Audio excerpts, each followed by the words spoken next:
What's up, y'all? My name's Tim Ream, here today on the 50th day of 75 hard. Gonna be doing shoulders. Typically I would do them with abs. That's out the window today, don't feel like doing it.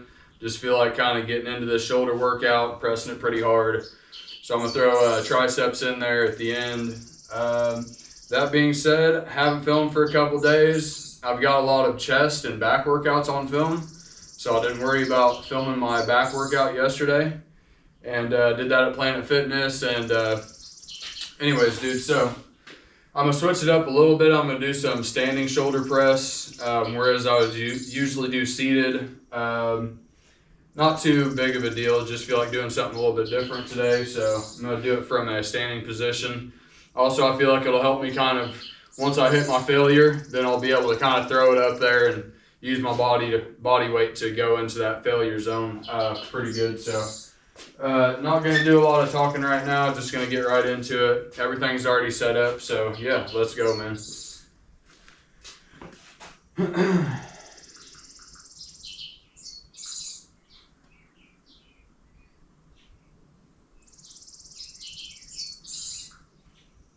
This is the True Podcast, and I'm your host, Hani Rambod, and I'm very excited because I have a very special guest today. My special guest is the CEO of First One, as well as S2 Supplement Superstores, and the writer of 75 Hard. His name is Andy Priscilla. I know him as a really good friend. You may know him as a motivational speaker, but let's get him online and let's see what we have to talk about today. What's up? What's going on? Oh, not much. I'm just doing the Instagram thing for a minute. What's happening? You're not matching me right now, are you? Are you doing camo? Oh, what the fuck? Yeah, dude. First you steal my glasses. I saw them on Instagram.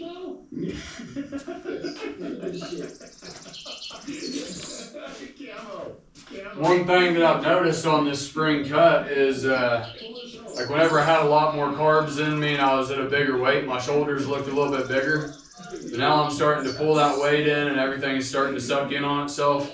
I can really start seeing maybe some of the, I don't want to say flaws in my physique, but body parts that I could definitely bring up. And so shoulders is definitely one of those that's on there. So I'm going to try to start putting those and making more emphasis and prioritizing that body part here more and bringing it up. Specifically like rear delt. And I'm going to start doing heavier pressing movements and just start putting a lot of bulkier weight on my shoulders there.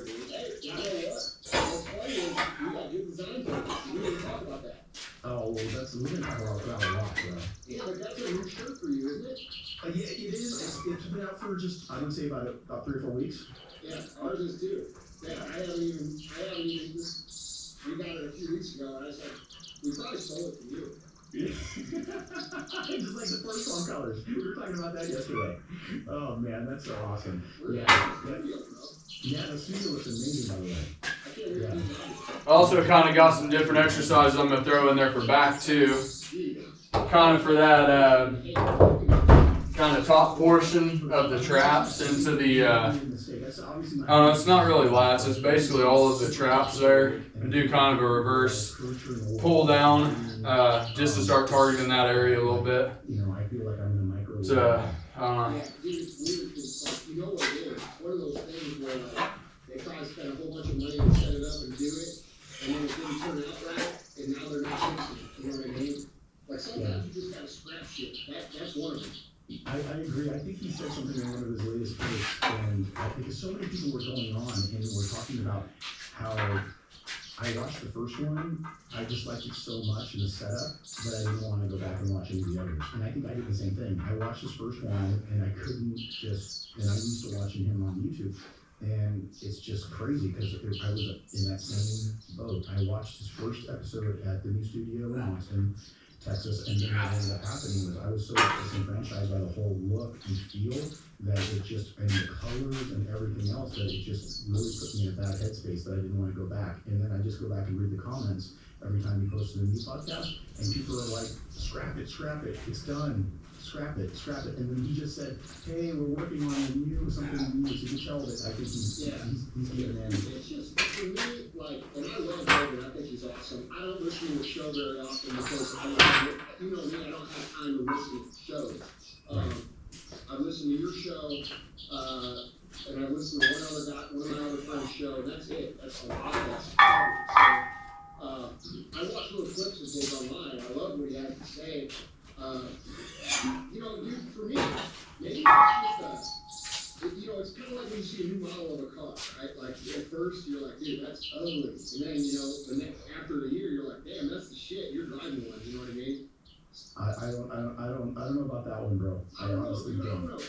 I like his old setup because it like showed his personality. You know what I'm saying? And then Yeah. now it's like it feels, I don't know. You know, everybody knows the deal and they know that he just made a bunch of money on it. And I think the truly loyal fans, the way I'm reading the situation, is they feel like he went a direction that almost alienated them because you know, it's and dude, I hope they stop trying to censor him and do all this shit so that he can continue on being him. Because I think he brings a lot of value and common sense to what's going on in this, you know.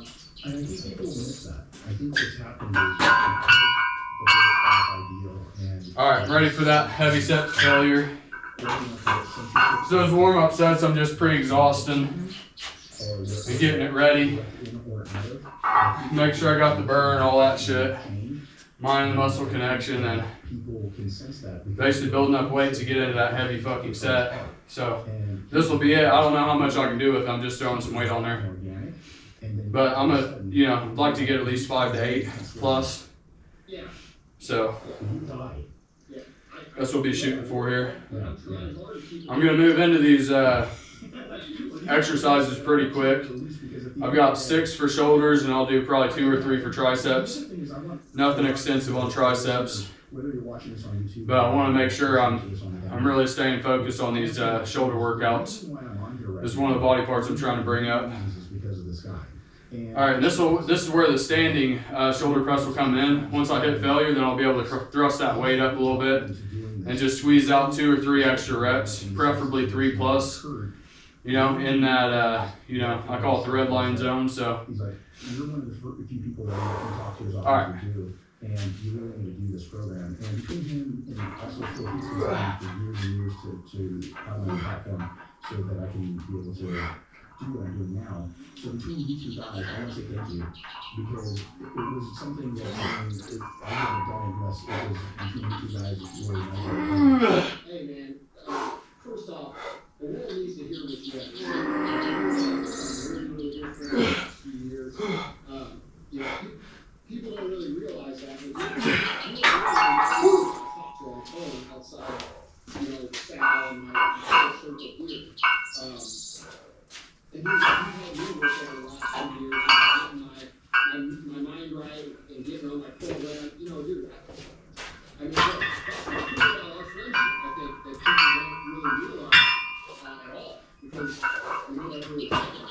But, you know, we help each other, even though we're in the same line of business, you know, dude, we're constantly helping each other, constantly rooting for each other, constantly, you know, building each other up. And dude, that's why I value our relationship so much, because it's so outside the norm of what we typically have inside this industry. I don't really fuck with a lot of people in the industry because it seems to be that the context of a relationship is always negative. And, you know, what you and I have done real quick, you know, like, and I just appreciate it equally, man. It's just, I don't think I could ever give back what you've given me in terms of, you know, what I've learned and how I've... I'm gonna do a standing military press with the cables. You know what's crazy is that Well, it's pretty much the same movement. It is different in the fact that this is a two-handed movement where I got both my hands going, the bars connected, and then this is going to be that kind of isolated work where it's, you know, each man or each arm on its own. Keep that symmetry up, all that shit. Strength increases even across both sides there.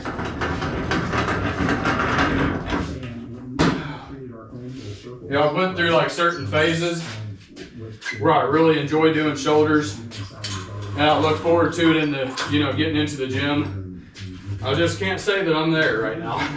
That's probably why my shoulders are way behind a lot of the other body parts too, but it is what it is. It's been brought to my attention, and gonna be working on it now, so.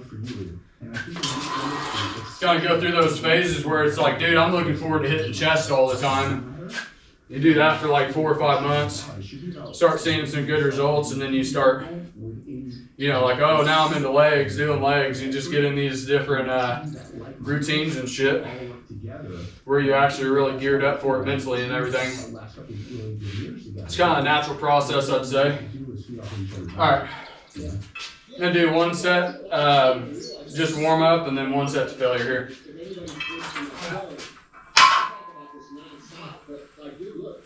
There's energy in the universe, in fact, there's energy in your body. And that energy in us, our brains, we're constantly communicating. And I'm a huge believer in that, bro. Like, my whole life is a result of living by a certain mental discipline, and how I, create. And, one of the things I always talk about with people, especially people that are struggling, how do you react when you see someone else winning? How do you react when you see someone doing the things that you want to do? How do you react when someone's maybe a little further down the road than you on the same path? That will tell you a lot about your own personal struggle. Because when you root for Kind of talked about this last week, but I'm going to start, basically, I heard that the dips, I heard somebody refer to the dips as the upper body squat. And it really is a compound movement. Like, you're working out your back, your traps, your lats, your shoulders, triceps, chest. So you got a lot of different muscle groups going in there. So I'm throwing in, I've been doing dips for chest. And that's a kind of a given. Like, you'd think that works out pretty good. But I'm going to start doing it on back day. So it's basically going to be every other day I'm going to be doing dips with this machine. And so it's going to be chest, then skip a day on back day, then I'll do, dips with back, and then skip another day, and then I'll be at with shoulders. And with the shoulders, I'm going to try to get the whole shoulder, but I'll put more emphasis on the rear delt. So I'm going to leave it right there for the end, after I've already done a couple rear delt movements, and then just drive it home with the dips. All right, we'll go to 1 set to failure on this here.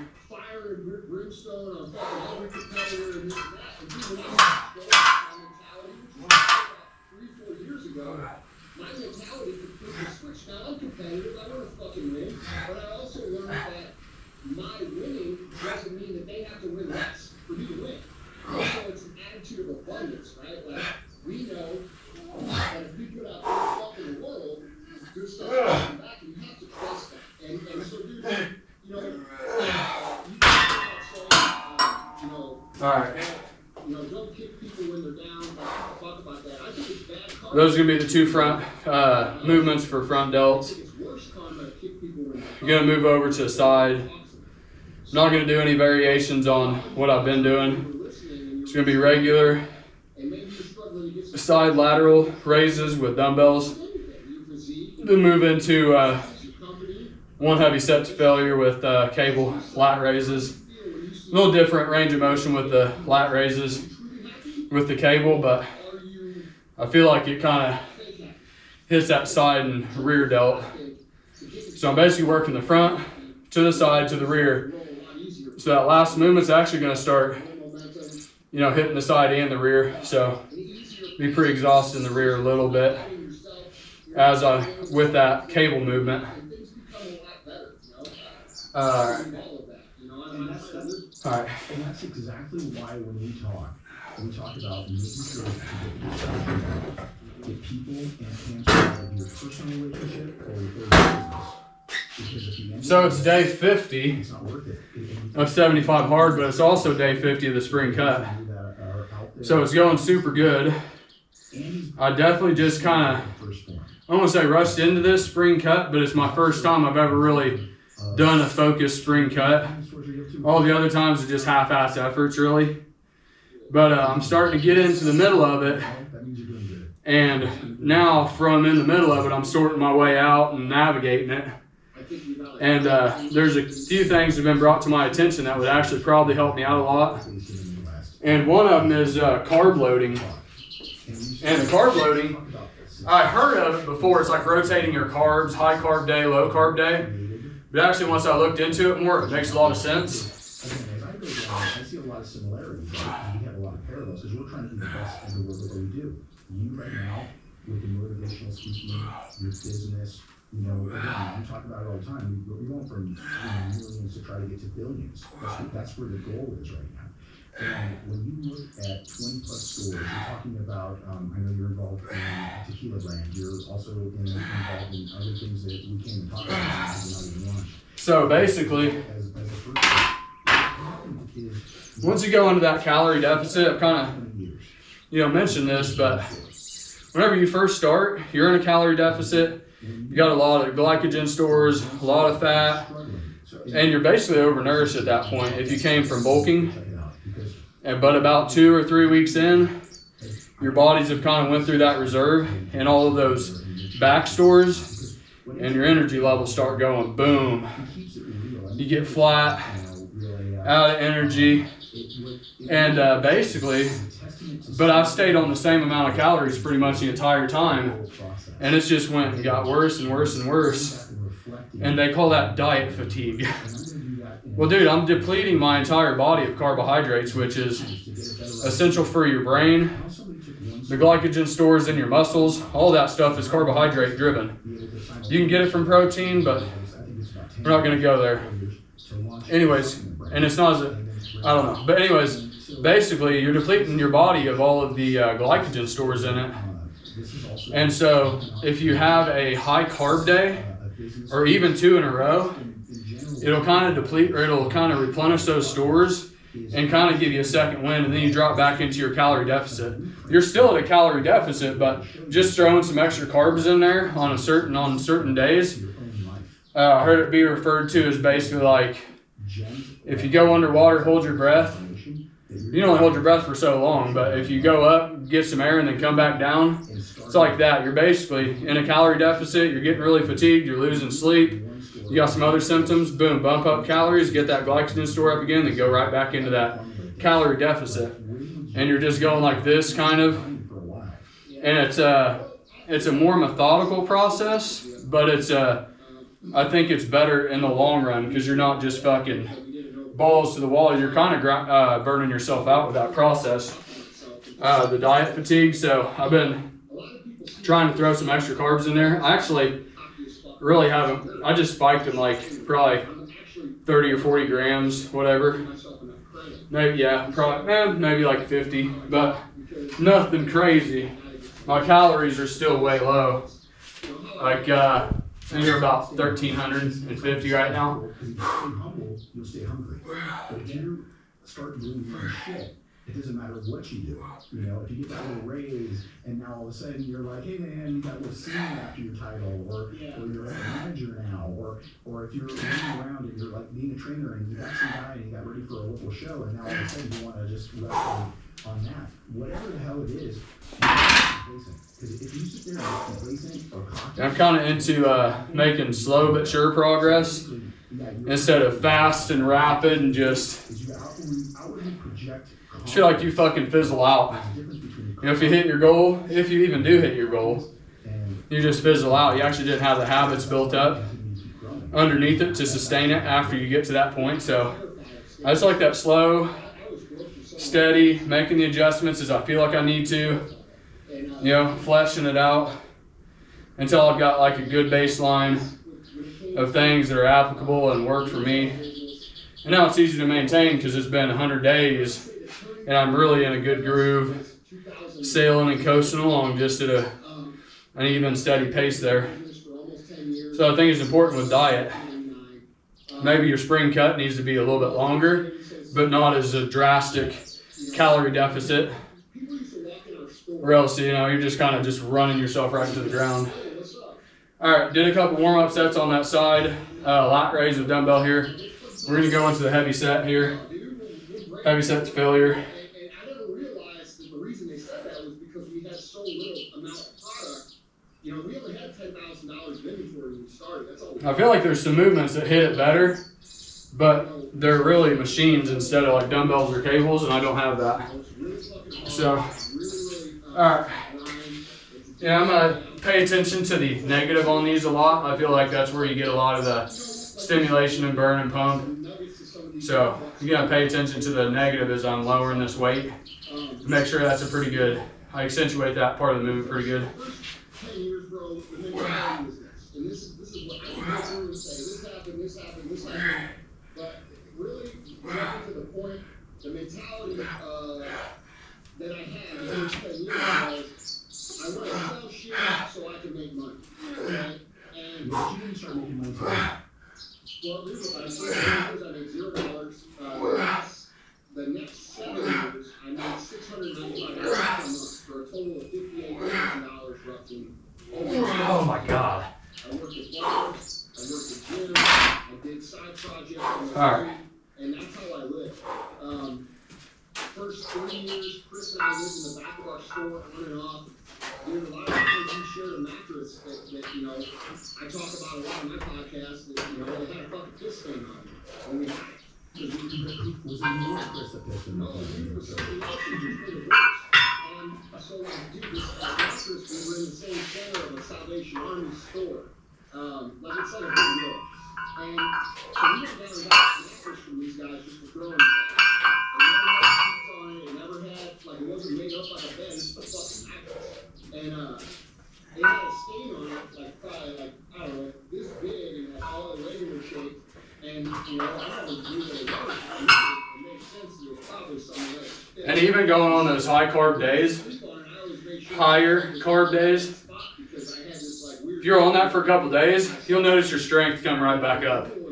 Not all the way to where it was before, but you'll notice you got more reps in the tank.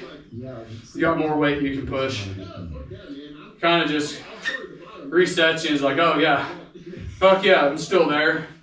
Yeah, you look in the mirror, you got carbs in you, your fucking muscles are blowed up again, you're like, fuck yeah, I'm the fucking man. You know, if you're just driving yourself into the ground, it's like no end in sight, there's no little glimmers of hope. See the six-pack in, but your calories are so depleted, you're like, doesn't fucking matter. All you can think about is food. At that point, that's just like, that's the fucking worst. Yeah, I'm throwing intermittent fasting in there. And I've done it because if I'm doing carbohydrates, a lot of carbohydrates through the day, I'm just spiking my insulin and I'm ready to eat in 3 hours. And whenever you go up, your mental state goes down on that downward descent, and you're just up and down all fucking day. You're craving food and you're having to really fight a mental battle. So for me, I'd rather just eat one big fucking meal at the end of the day and be done with it, dude. And I like the fasting aspect anyways, too. Because whenever you're not up and down like that, then you're basically just coasting through your fucking day. You haven't introduced anything into the system to fucking, start that process. And you're just, I don't know, I feel like I'm more focused. I feel like it's better for me. I'm not going to do any warm-up sets with this and just get right into the heavy set to failure. I don't know, too heavy, but I'm going to go to failure on this set. And you'll see the range of motion I'm doing isn't quite lateral raised, but it's a little variation hitting the side and the root delt.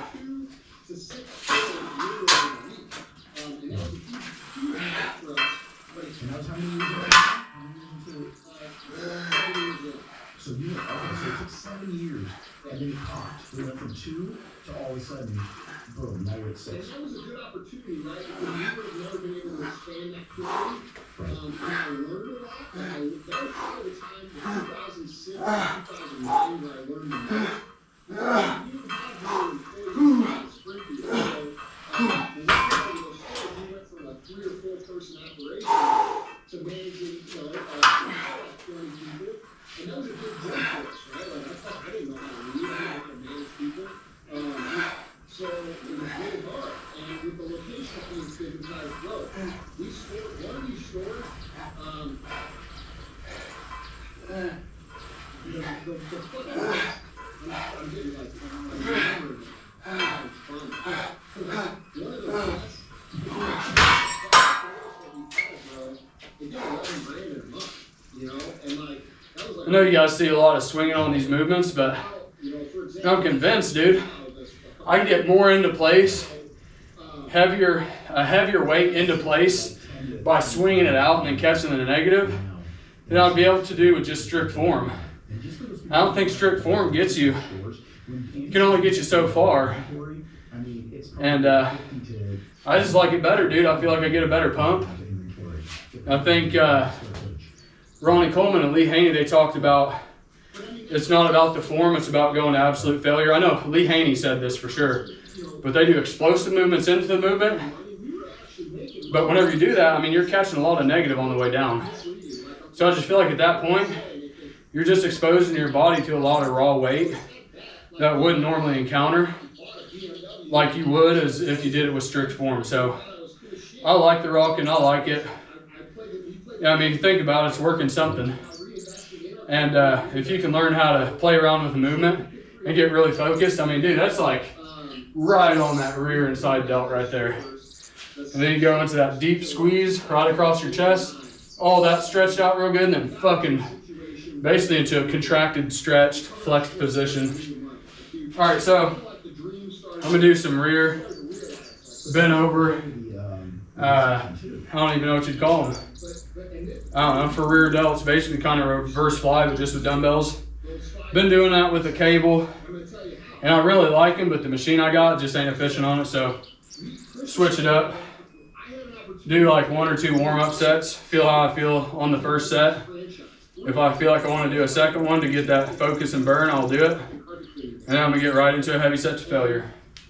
I haven't done this movement probably, 3 years or something maybe. I did a variation of it a while back, but I used to do it all the time. And so you start looking at other options, and you know, I don't have a degree, so my education at that time you still couldn't get a job without a degree. So my options were very limited. I had an opportunity to go in and work at this carpet cleaning franchise and take it over, which I seriously considered. And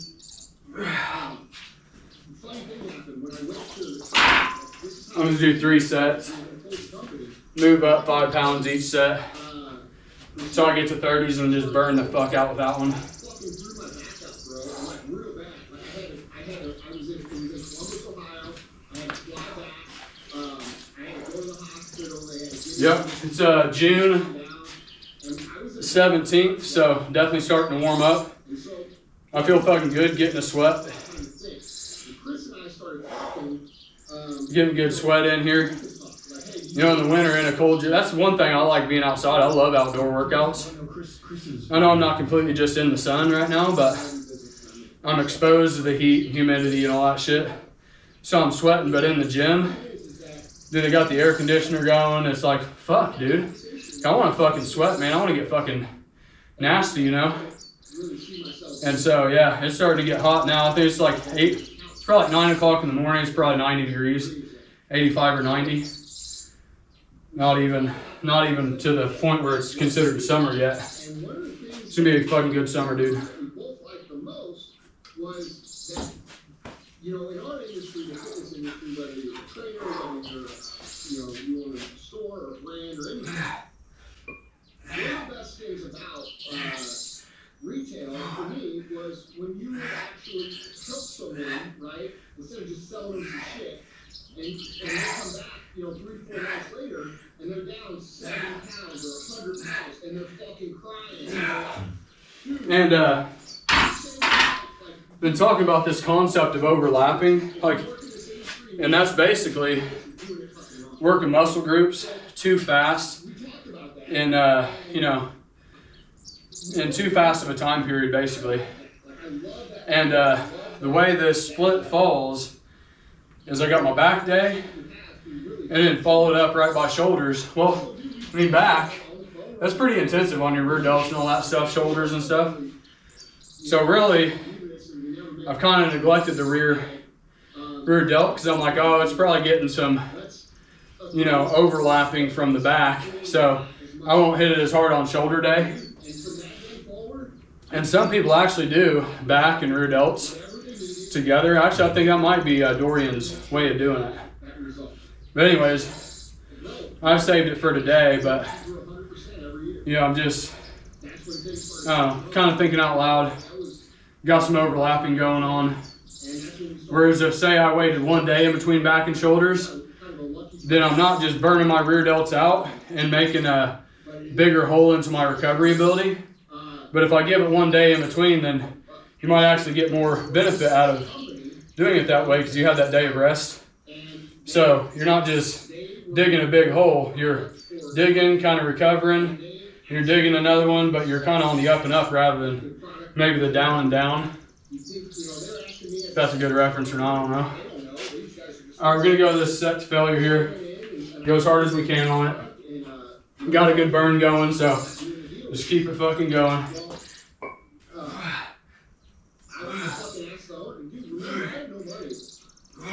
Nobody's investing in it. I didn't have a secret fucking customer. So I asked the owner of the company, I said, hey, let's work out a deal to where we can start working with you. You know, we're not Target, obviously, but we can be there right away.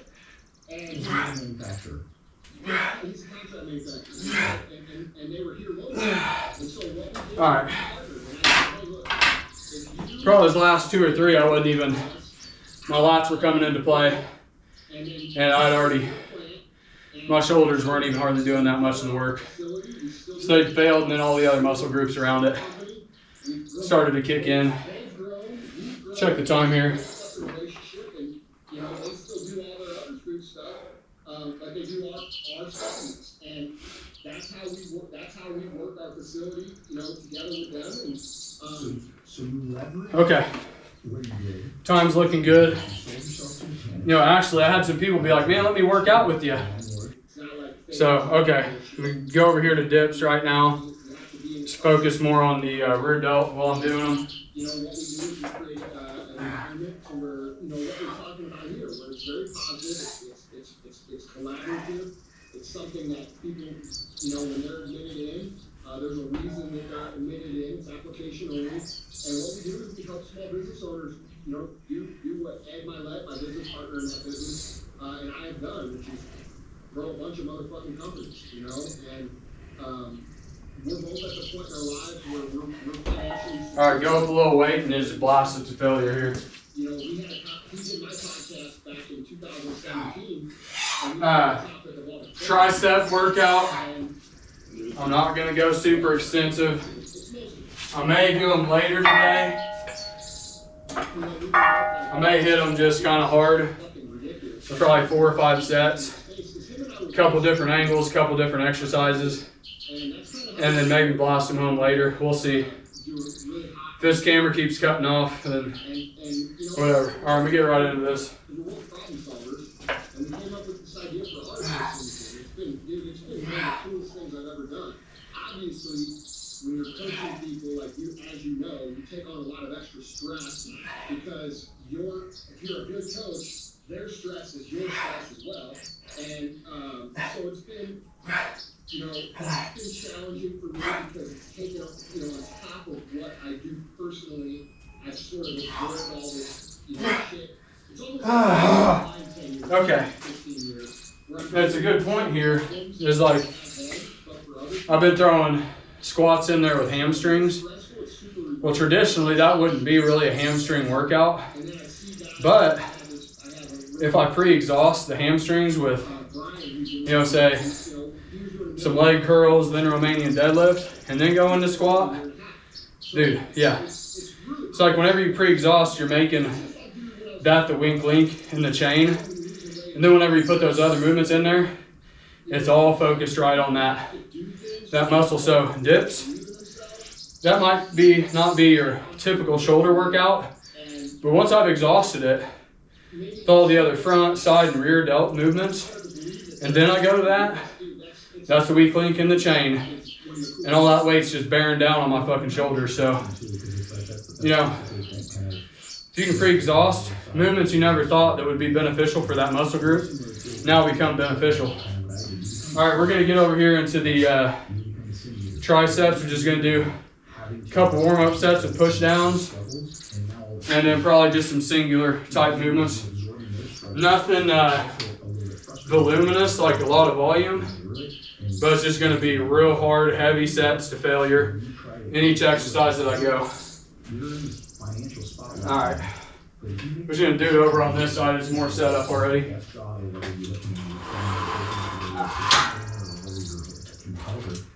have to get through the shit to get to the other side. It's like Shawshank Redemption. And then you got to get to the other side. The same thing happens here. You have to basically do that with your foot. And again, going back and creating parallels, you're doing it with people with business. I do it with people that are getting ready for whether it's their media or whether they're getting ready for a show or whether, you know. Start out very light, just to get some focus in their muscle. Just get focused, mind-muscle connection. Good squeeze. Figure out what type of range of motion you want to be in. Which one's the best? Is it out like this? Is it close? Yo, what is it? Is it the top half of the portion? What is it? I think it's this, squeezing right at the bottom. Throwing it down into that contracted position. Into a squeeze and a flex. Boom. Up. Boom. Up slow. Boom. Alright. Let's add some fucking weight. And get them through that thought. And dude, I know a lot of great coaches, bro. I've been around Lou Holtz. I've been around Urban Meyer. Okay? I've been around these guys who are, I've been around Peyton Manning. Like these dudes who are real coaches. And dude, the one thing that separates the great coach and the great operator from everybody else is not that fucking, oh, Andy, I need you to eat 1.275 grams of protein per fucking minute. Like, that's not what it is. What it is you get this to this with everything else the proper way. And dude, you're one of the best that's ever been. And I do this. Feeling fucking good. No, and that, thank you. I really appreciate that. I mean, you know, the kind of words. At the end of the day, my mantra is always, everyone says, okay, what is it? Is it this? Is it that? It's what it is. It's creating a balance. And when you talk about balance, what people have to understand. And if you're doing like pressing movements, you know, with shoulders, you're going to have definitely some tricep activation. So by the time you get to triceps, it's going to be pretty warmed up. But most of the stuff I'm really doing is like lateral curls that ain't real or like, you know, lat raises and rear delts. That's not super tricep intensive. So whereas I might just go right into my heavy movements, had I been having those triceps activated pretty good, I still am going to take a couple sets and get warmed up. And really, I'm just pretty exhausted. So whenever I do start getting into those heavy sets consecutive, I've already pre-exhausted and the tricep is really fucking feeling it already before I even get into those movements. You know, becoming that weak link in the chain there. Alright. Heavy set to failure. I'm not going to use super proper form as many as I can, but whenever I get to failure, I'm going to start swinging it around and start driving it home. Do all that shit. A lot of bullshit. You know, people freaking out. You know, in the middle of the night when you didn't get back to them, 2 hours. They send an email, and you're just like, dude, chill out, relax. I just got the email 2 hours ago. I'll get back to you. And this is even back when we were all plugged in like we are now. We're in like the late 90s. And I think that the thing is, you have to earn balance. And one thing that you did is you sacrificed to earn balance. And when you get to that point, guys like us, we try to check off the other boxes first. And whether it's a weight loss journey, you know, and we were as high as 370 pounds, 270 pounds, and pretty rocked out, bro. I mean, one more. You are like, your physique has changed so much. It's not, I mean, if you could just took off the body fat and you would get down to probably 230, 220, 230, but you would have gone 34. And if you get to failure, swing that last one down and fight it all the way up. Be squeezing and flexing the entire time and just fucking fight it. Fight that negative. Pull everything you can out of that set to failure there. effort. Just go that much deeper And it's just like into that red line area I was doing really well to stimulate that growth. this year. All right, next exercise, gonna be reverse tricep extension. I really feel like you go right into that fucking squeezed and flexed position with this movement. I'm only gonna do 1 set to failure with it, and then go into the next exercise. Drop weight a little bit so I can control it a little better. Your finances come around. Your relationships goes better. All of those things are like a domino effect. And that's where I think where we create a lot of synergy with you was that it was just like as we were able to click, that was the only box that wasn't checked. I didn't used to like this movement, but now that I found out how good of a squeeze and contraction you can get with it, I really like it. And especially since it's like you can't do a whole lot of weight with it. So put it towards the end of your workout or in the middle somewhere.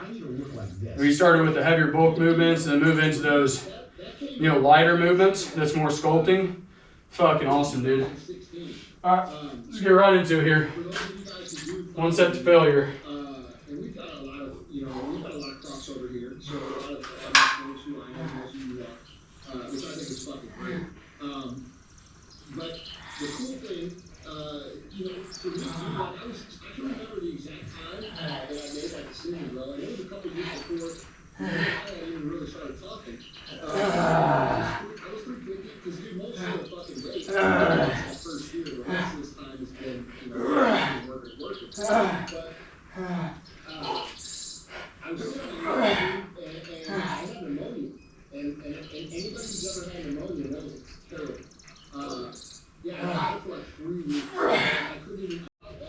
All right, just gonna do 1 set to failure with regular singles, same exact movement, reverse tricep extension, and that'll be it for triceps. It was a constant struggle and a constant battle, and I got myself from 350 down to 238. And I was small at 238 because I got a big frame. Yes. And, because Andy's, just so you guys know, and who's listening to this but have never seen him, he's built like a linebacker, that body build. Like he's got no stuff on his frame. You're a big guy. It's one of those things. You're built. You're going. I'm built like an athlete. Yeah. And 6 foot. What are you? About 6 foot? 6'1"? 6'1". Yeah. So. At that weight, I was just thin, and I wasn't feeling it. So I'm like, okay, dude, after losing that kind of weight, I'm very paranoid about trying to put anything on. But what's good for me is that I took. All right, guys, camera's been shutting off. It's getting fucking hot out here. Camera doesn't like it. That is the shoulder and tricep workout today. Brief and infrequent. Day 50 of 75 hard. And spring cut. Really appreciate the ones following along with me, engaging in the comments. If you like the way that I break down the workouts and take you through them, please like, share, and subscribe. If you don't like them, all good. We'll part as friends. Yeah, that was day 50. All right.